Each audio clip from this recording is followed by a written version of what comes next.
Hello students, this is Vipasha Garg. आज lecture है हमारा BFA third year Indian aesthetics code 302। तो आपका आर्टिस्ट जो भोज था, हम जिसके बारे में बात कर रहे थे, वो कंप्लीट हो चुका है। ठीक है, अब ये आपका नेक्स्ट आर्टिस्ट है अपैया दीक्षिता। ठीक है, जो हमारे विविध राइटर्स में जो चल रहे थे उसमें भोज जिसके बारे में हम बात कर रहे थे वो आपका कंप्लीट हो गया है पिछली PPT में। अब ये नेक्स्ट है आपका अपैया दीक्षिता। ठीक है, तो इनके बारे में पढ़ेंगे आज हम। जो अपैया दीक्षिता, ये इनका टाइम है 1520 से 1593 CE। ठीक है, यज्ञों के साथ साथ हिंदू दर्शन के अद्वैत वेदांत स्कूल के एक एक्सोस्पेक्टर और प्रैक्टिशनर के रूप में एक कलाकार थे। मतलब जो हम बात कर रहे थे भोज के बारे में, जो राइटर्स के बारे में, ये भी अलग अलग राइटर्स ही हैं सब। ठीक है, तो ये जो थे, ये जो यज्ञ थे, उसके साथ साथ ये हिंदू दर्शन के वेदांत अद्वैत वेदांत स्कूल के एक्सोस्पेक्टर और प्रैक्टिशनर के रूप में ये भी एक कलाकार थे। ठीक है, जैसा कि आप बराबर फोटो में देख रहे हैं, ये जो ये टोपी में है ये अपैया दीक्षिता जी हैं। ठीक है, ये पीछे मूर्ति है और ये यज्ञ के उसमें यहाँ पे दिखा रखा है उनको। लेकिन शिव या शिव अद्वैत पर ध्यान देने के साथ साथ, मतलब ये शिव को मानते थे, इसलिए इसमें लिखा है लेकिन शिव या शिव अद्वैत पर ध्यान देने के साथ साथ, यानी शिव पर भी ये ध्यान देते थे। ठीक है, अपैया दीक्षिता का जन्म हिंदू कैलेंडर के उत्तरा पृष्ठपाद नक्षत्र के तहत प्रमातेचा वर्षा के कन्या माह के, ये थोड़ा ज़्यादा शुद्ध हिंदी में है ना, जो हमारे ये कृष्ण पक्ष होते हैं, नक्षत्र होते हैं, हिंदू कैलेंडर के अकॉर्डिंग जो होता है, ये उसके अकॉर्डिंग बताया हुआ है यहाँ पे इनका जन्म। ठीक है, तो आप लोग थोड़ा समझ के करिएगा, है ना। तो इनका जन्म हिंदू कैलेंडर के उत्तरा पृष्ठपाद नक्षत्र, यानी जो ये नक्षत्र है उत्तरा पृष्ठपाद, ये नक्षत्र का नाम है, इसके तहत प्रमातेचा वर्षा के कन्या माह के कृष्ण पक्ष में तिरुवन्नमलाई जिले के अरानी के पास आगापल्लम में विनायक सुब्रमण्यम के रूप में हुआ था। तो इसमें ये नक्षत्र बताया है उत्तरा पृष्ठपाद। ठीक है, और वर्षा के कन्या माह में, ये कन्या माह के कृष्ण पक्ष में, जो हमारे यहाँ शुक्ल और कृष्ण पक्ष होते हैं, उसमें कृष्ण पक्ष में हुआ था। और ये ज़िले का नाम है तिरुवन्नमलाई। ठीक है, तिरुवन्नमलाई जिले के अरानी के पास आगापल्लम में विनायक सुब्रमण्य जिला है जो, उसके अरानी के पास आगापल्लम में विनायक सुब्रमण्य के रूप में हुआ था। मतलब ये सुब्रमण्य के रूप में इनका जन्म हुआ था। इनके जो पिता थे उनका नाम रंगराजू ध्वरी था। उनके पिता का नाम रंगराजू ध्वरी था। नामकरण संस्कार के बाद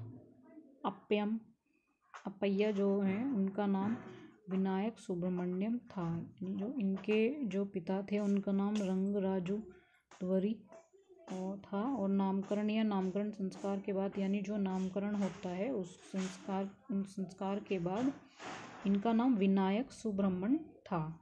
ठीक है, आचार्य दीक्षित या अचन दीक्षित अपैया के छोटे भाई थे, यानी जो आचार्य दीक्षित जो हैं या जो अचन दीक्षित हैं वो अपैया के छोटे भाई थे।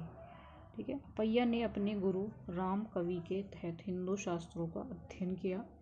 जो अपैया के गुरु थे ये, ठीक है, इनके जो अपैया ने अपने गुरु, यानी इनके गुरु राम कवि के तहत इन्होंने हिंदू शास्त्रों का अध्ययन किया था।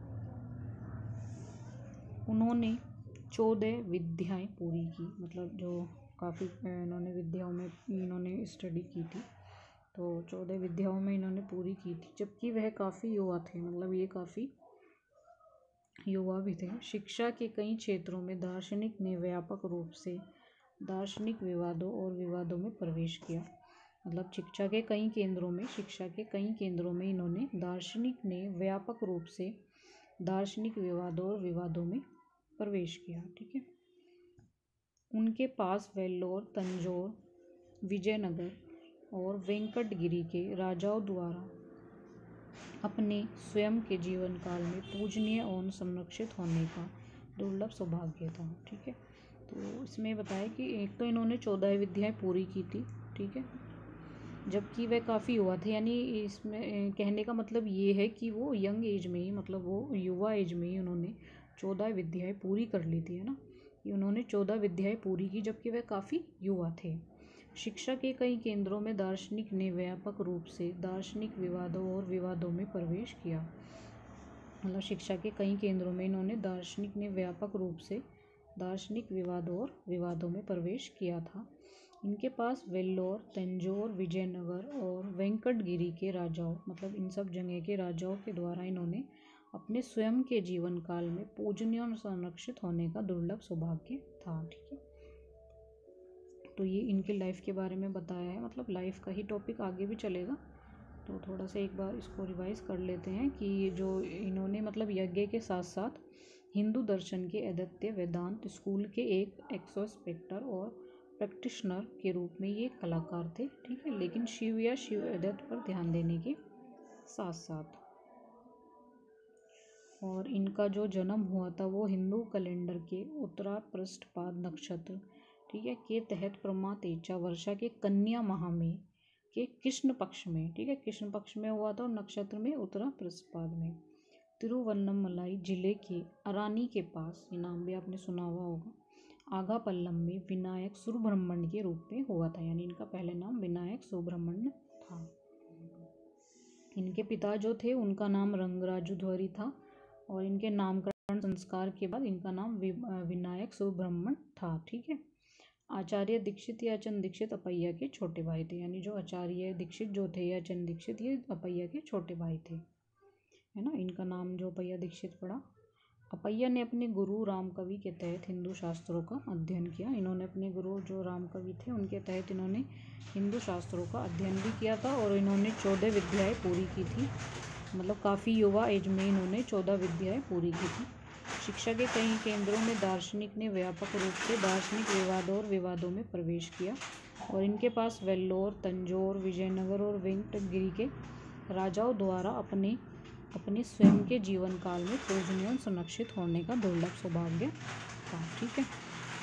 तो फिलहाल आज इतना ही, ताकि आप अच्छे से समझ लें और रूम में भी फिर हम डिस्कस करेंगे। तो थोड़ा थोड़ा ही कवर करते हुए चलेंगे। आज इनकी लाइफ के बारे में थोड़ा सा इंट्रो हमने पढ़ा है, आगे का फिर अगली नेक्स्ट वीडियो में डिस्कस करेंगे। ठीक है। आज की वीडियो में इतना ही रखते हैं।